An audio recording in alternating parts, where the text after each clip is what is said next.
Hello guys, अस्सलाम वालेकुम। कैसे उम्मीद करता हूँ कि आप ठीक ठाक होंगे और हमारी दुआ है कि आप हमेशा हंसते और मुस्कुराते रहे। जी, मेरा नाम है मोहम्मद तैयब। मेरा नाम है मोहम्मद आबिद। आप देख रहे हैं हमारा यूट्यूब चैनल पंजाबी रिएक्शन। तो भाई, आज वीडियो का टाइटल है how India is becoming now Switzerland of the world. तो भाई, ये वीडियो आपको अच्छी लगी, आपने इस वीडियो को शेयर करना है और आपने हमारे चैनल को सब्सक्राइब करना है और कमेंट में आपने अपनी राय का इज़हार ज़रूर देना है। तो चलो ये वीडियो करते हैं स्टार्ट। स्विट्जरलैंड एक ऐसा लैंडलॉक्ड कंट्री है जो यूरोप के एकदम हार्ट में सिचुएटेड है। एक ऐसा स्ट्रेटेजिक एरिया जो दोनों वर्ल्ड वॉर्स का बैटल ग्राउंड था। लेकिन despite Switzerland was untouched by the war. In fact world war 2 के दौरान तो स्विट्जरलैंड अकेला ऐसा देश था जिसने वॉर के दौरान दोनों ऑपोजिट साइड से पैसे कमाए थे। और वर्ल्ड वॉर छोड़ो, स्विट्जरलैंड तो पिछले करीब 500 सालों से आज तक किसी भी वॉर में इन्वॉल्व भी नहीं हुआ है। और इसका नतीजा पर कैपिटा जीडीपी के रैंकिंग्स में आज स्विट्जरलैंड दुनिया की one of the richest country है। एंड मोस्ट इंपॉर्टेंटली, आज दुनिया की एक भी ऐसी कंट्री ऐसी नहीं है जिसके साथ स्विट्जरलैंड के राइवल वाले रिलेशंस हो, यानी कि स्विट्जरलैंड की एनिमी कंट्री हो। लेकिन स्विट्जरलैंड इतने कंट्रीज के बीच लैंडलॉक्ड होने के बावजूद ग्लोबली इतने अच्छे रिलेशंस आखिर कैसे मेंटेन कर पाया? वेल, स्विट्जरलैंड के 2 पॉइंट स्ट्रैटेजी की वजह से, which is neutrality and mediation. Exactly वही स्ट्रैटेजी जो पिछले कुछ सालों से हमारा देश इंडिया भी अपना रहा है। बट इंडिया ने तो इंडिपेंडेंस के बाद अपनी सोवरेनिटी और इंटेग्रिटी के लिए 5 वॉर्स लड़े, जो सभी हमारे नेबरिंग कंट्रीज से ही हुए हैं। और अगर इंटरनेशनल रिलेशंस की बात करें तो आज इंडिया के वर्ल्ड वाइड ऑलमोस्ट सभी नेशंस जो सीमिंगली हमारे एलाइज हैं, उनके साथ भी हमारे कहीं ना कहीं खट्टे मीठे रिलेशंस हैं। अब यूएस को ले लो, इजराइल ले लो, सऊदी, ईरान, कनाडा, ये सभी देश जिन्हें हम हमारे एलाइज मानते हैं, इन सब के साथ इंडिया के रिलेशंस ऊपर नीचे होते रहते हैं। सो प्राइमा फेसी तो इंडिया की स्ट्रैटेजी स्विट्जरलैंड से एग्जैक्टली ऑपोजिट दिखाई देती है, राइट? सो आखिर मैं ऐसा क्यों कह रहा हूं कि India is becoming the next Switzerland? Well, hello friends, मेरा नाम है गौरव ठाकुर और इंडिया भी पिछले कुछ डेकेड से स्विट्जरलैंड की तरह ही एक मास्टर स्ट्रैटेजी खेल रहा है अपने फॉरेन रिलेशंस को काफी ज्यादा स्ट्रांग बनाने के लिए। और इसके सभी प्रमाण और पूरी स्ट्रैटेजी मैं आज आपको एकदम इजी लैंग्वेज में इस वीडियो में समझाऊंगा कि किस तरह से इंडिया ग्लोबली अक्रॉस कॉन्टिनेंट्स सारे नेशंस के साथ अच्छे रिलेशंस भी बना रहा है, but never eight the cost of India's national interest, which is actually very difficult and complicated. लेकिन डोंट वरी, आज हम हमारे पूरे कंप्लीट फॉरेन पॉलिसी को एकदम शॉर्ट में आसान भाषा में समझेंगे। सो इंडिया किस तरह से ये hot and cold relations maintain कर पा रहा है, ये समझने के लिए let's first understand Switzerland strategy, जो एक्चुअली इस गेम का ओजी है। सो देखो, स्विट्जरलैंड ने साल 1515 में फ्रेंच एम्पायर के साथ अपना आखिरी वॉर लड़ा था, जहां वो काफी बुरी तरीके से हार गया था। और बस तभी से उन्हें यह रियलाइज हुआ कि आर्म्ड कॉन्फ्लिक्ट्स उनका वे ऑफ मेथड बिल्कुल नहीं हो सकता, क्योंकि काफी छोटी कंट्री है। और इसीलिए तभी से उन्होंने न्यूट्रलिटी का रास्ता चुना और यह तय किया कि आगे से किसी भी वॉर में वो एक्टिवली इन्वॉल्व नहीं होंगे। मगर फिर साल 1798 में फ्रेंच एम्परर नेपोलियन बोनापार्ट ने स्विट्जरलैंड को इन्वेड करके उसे अपने अंडर ले लिया, जिससे स्विट्जरलैंड की न्यूट्रलिटी कहीं ना कहीं कॉम्प्रोमाइज हो गई। लेकिन फॉर्चुनेटली फॉर स्विट्जरलैंड, 1815 के बैटल ऑफ वाटरलू में कुछ European powers UK and Netherlands ने मिलकर नेपोलियन को हरा दिया और स्विट्जरलैंड को लिबरेट कर दिया। और इस हार को ऑफिशियलाइज करने के लिए उन्होंने वियना में एक डिक्लेरेशन साइन करके स्विट्जरलैंड को एक न्यूट्रल स्टेट का दर्जा दे ही दिया। अब उनके इस डिसीजन लेने के पीछे आइडिया यह था कि उस वक्त के 2 major European powers, the French empire और ऑस्ट्रियन एम्पायर, के बीचों बीच कोई बफर जोन रहे, जिससे कि पूरे रीजन में स्टेबिलिटी हमेशा मेंटेन हो। और स्विट्जरलैंड के जियोग्राफिकल लोकेशन की वजह से ये परफेक्ट स्पॉट था। और बस यहीं से स्विट्जरलैंड ऑफिशियली दुनिया के सामने एक न्यूट्रल स्टेट बनकर सामने आया।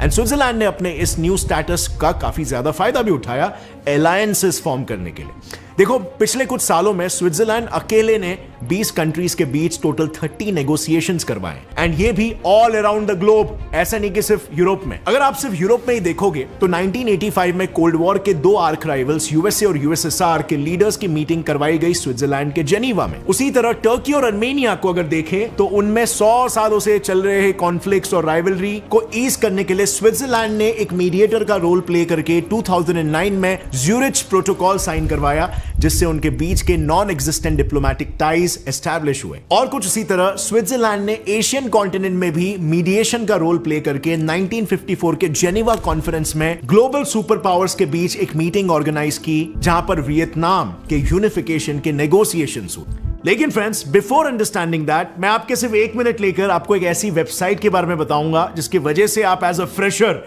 83,000 रुपीज अर्न कर सकते हो। एंड नहीं, मैं बिल्कुल भी एग्जैजरेट नहीं कर रहा हूं। डिड यू नो आज 3D आर्टिस्ट का कितना हाई डिमांड है? हर एक फील्ड में, स्पेशली मूवीज और गेम्स में 3D मॉडल्स काफी ज्यादा यूज होते हैं, जिन्हें बनाया जाता है bye skilled professionals. 3D modelling एक ऐसा प्रोफेशन है जिसमें आप एज अ फ्रेशर 83,000 रुपीज तो अर्न कर सकते हो, लेकिन बस कुछ ही सालों के एक्सपीरियंस के साथ 4 लाख पर मंथ भी आप यहां पर अर्न कर सकते हो। And the good news is game dev punks अपना 3D artist boot camp India में ला रहे हैं ताकि आप उनसे माया और ब्लेंडर जैसे टूल सीख सको। इनके teachers EA games, CD project red और Amazon में काम करते हैं और उनके ग्रेजुएट्स कॉल ऑफ ड्यूटी और वॉर ऑफ रोबोट्स में 3D मॉडल्स बनाते हैं। सो आप भी फ्रेंड्स इनके कोर्सेज को ज्वाइन करके अपना 11 पीस पोर्टफोलियो बना सकते हो और उसके बाद भी उनका करियर सेंटर आपको गाइड करेगा रेज्यूमे क्रिएशन और जॉब इंटरव्यूज के लिए। So go and enrol before September 15 क्योंकि इससे आपको मिलेगा a whopping 50% discount plus exclusively हमारे व्यूअर्स के लिए आप GDP 10 Gaurav promo code use कर सकते हो for an extra 10% discount. So click on the link in the description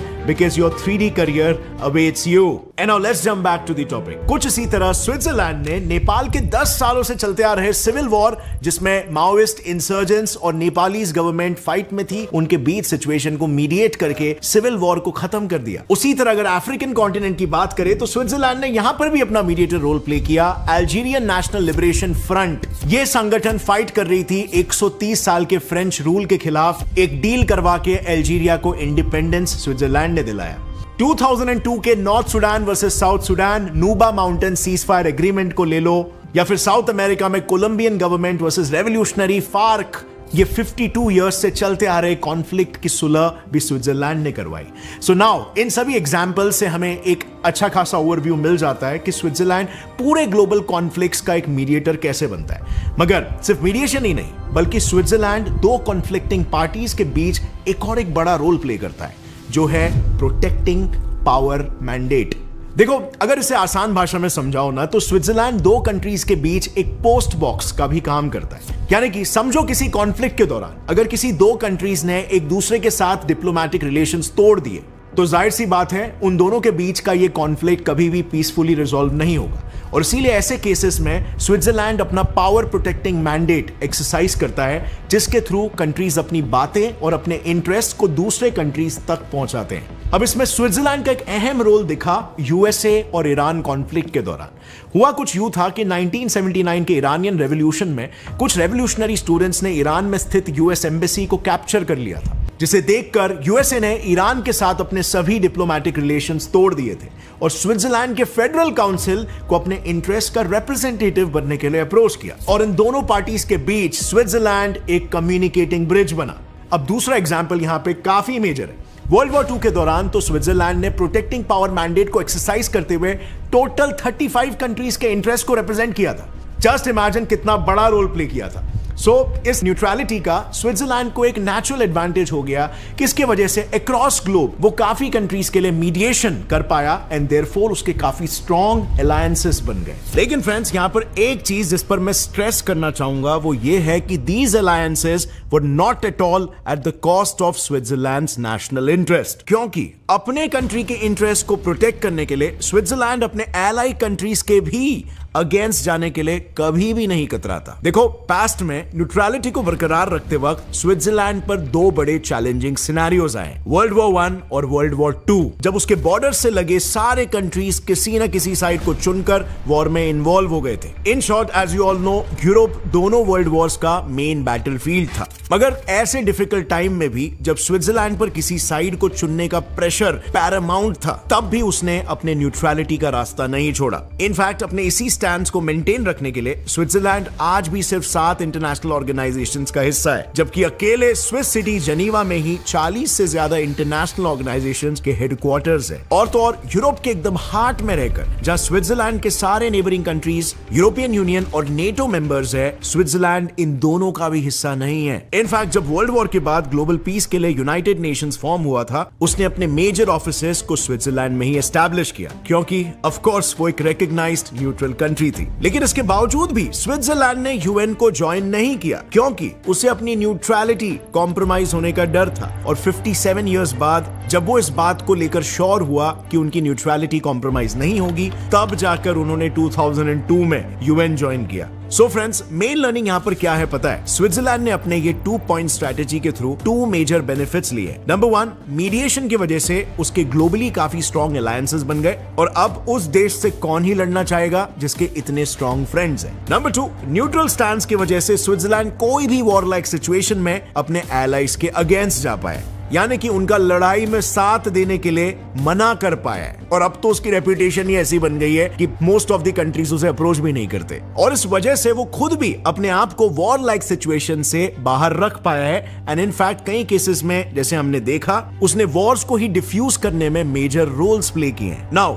अगर हम स्विट्जरलैंड के इंटेंशंस को इंडिया से कंपेयर करें तो ऑनेस्टली प्राइमा फेसी काफी सारे डिफरेंसेस दिखाई देते हैं। जैसे no war neutrality policy India कभी अपना ही नहीं पाया because of its very unfortunate history of wars with neighbours. और क्योंकि इंडिया एशिया का एक अपकमिंग सुपर पावर है, इसीलिए इंडिया एग्जैक्टली स्विट्जरलैंड का creating strong allies through mediation वाला मॉडल भी नहीं अपना सका, क्योंकि लेट्स फेस इट, ग्लोबली काफी सुपर पावर्स को इंडिया से थ्रेट है। सो इंडिया ने क्या किया? वेल, अगर आप गौर करोगे तो पिछले कुछ डेकेड से इंडिया ने स्विट्जरलैंड का original creating strong allies and upholding it's supreme national interest वाला गोल तो फॉलो करना शुरू कर दिया है, लेकिन गोल तक पहुंचने का अप्रोच यहां पर थोड़ा सा चेंज कर दिया है। अगेन, ये समझने के लिए let's get back to our world map, starting with North American continent. तो यूएस और कनाडा, इन दोनों देशों के साथ इंडिया के काफी फ्रेंडली रिलेशंस हैं। कनाडा को देखें तो वो इंडिया का 10th लार्जेस्ट ट्रेडिंग पार्टनर है, जिसने सिर्फ 2021-22 में ही इंडिया के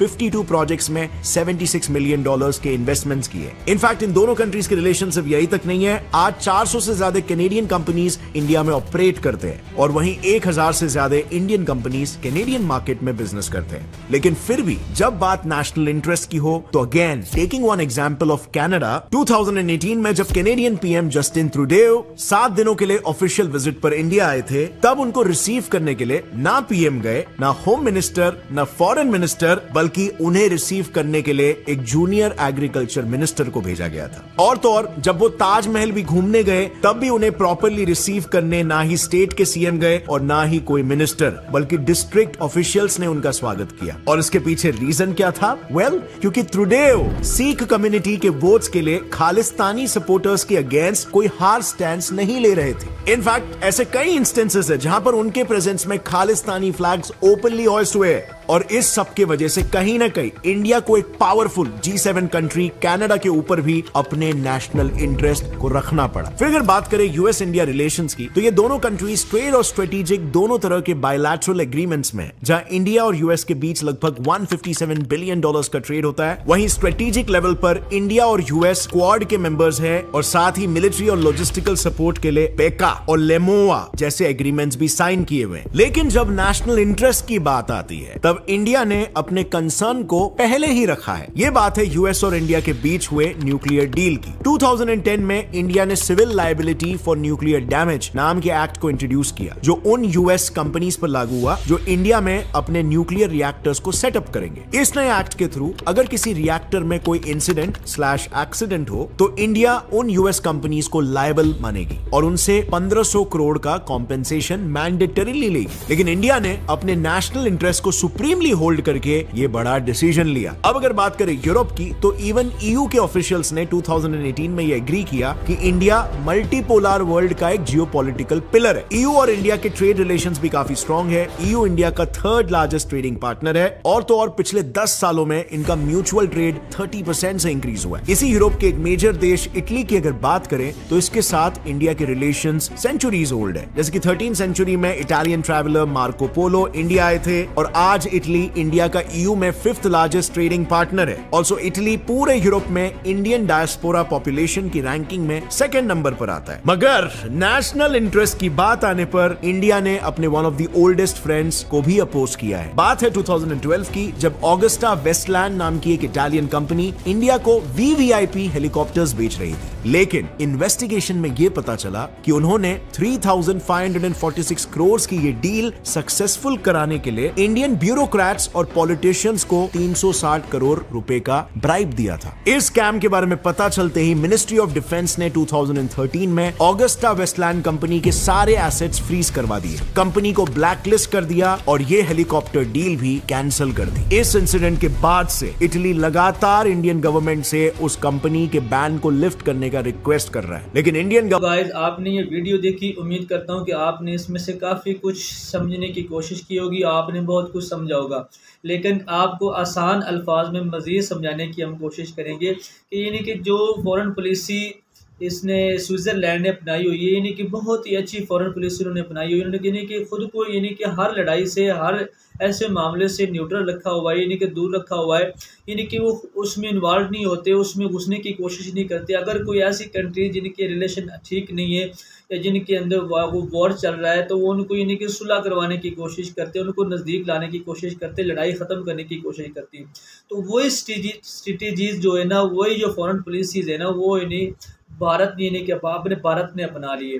तो भारत भी उसी फॉरेन पॉलिसी पर चल रहा है अभी इस वक्त, यानी कि जो पॉलिसीज़ जो यानी कि स्विट्ज़रलैंड ने अपनाई हुई थी, वही पॉलिसीज़ अब जो है ना उसने भारत ने अपना ली। वो भी इसी तरह यानी काम कर रहा है, यानी कि उन्होंने जो अच्छी फॉरेन पॉलिसी अपना ली है, यानी कि मुल्क अपने मुल्क में अच्छे ताल्लुकात, यानी कि न्यूट्रल रहकर किसी की आग में घुसने की कोशिश नहीं करता, किसी की लड़ाई में घुसने की कोशिश नहीं करता, यानी कि खुद को दूर रखा हुआ है। अगर कोई ऐसा मामला आ भी जाए या ऐसी कोई बात आ भी जाए, तो यानी कि उनकी सुलह सफाई कराने की कोशिश करता है। तो होना भी यही चाहिए, यानी कि अगर किसी के मामलात में दखल देने की बजाय खुद को यानी कि उससे दूर रखा जाए, न्यूट्रल रखा जाए, बल्कि कोशिश तो यही करनी चाहिए कि उनकी सुलह सफाई करवाई जाए, उनके यानी कि ताल्लुकात जोड़ने की कोशिश की जाए। ये जो पॉलिसीज़ होती है ना, ये फॉरेन पॉलिसी, ये बहुत ही ज़बरदस्त होती हैं, जो इस वक्त पहले तो स्विट्ज़रलैंड ने अपनाई और बहुत सी ऐसी कंट्रीज़ हैं जो इस तरह की पॉलिसी अपनाती हैं और इस वक्त जो है ना जी, इंडिया ने भी ये पॉलिसी अपनाई हुई है। तो भाई आपने ये वीडियो देखी, उम्मीद करता हूँ कि आपको ये वीडियो अच्छी लगी होगी। अगर वीडियो अच्छी लगे तो आपने हमारे चैनल को सब्सक्राइब करना है, लाइक और शेयर करना है और कमेंट में आपने अपना इजाज़त ज़रूर देना है। तो हमें इजाज़त दीजिए, अगली वीडियो में आपसे मुलाकात होगी, तब तक के लिए भाई गुड बाय, अल्लाह हाफ़िज़।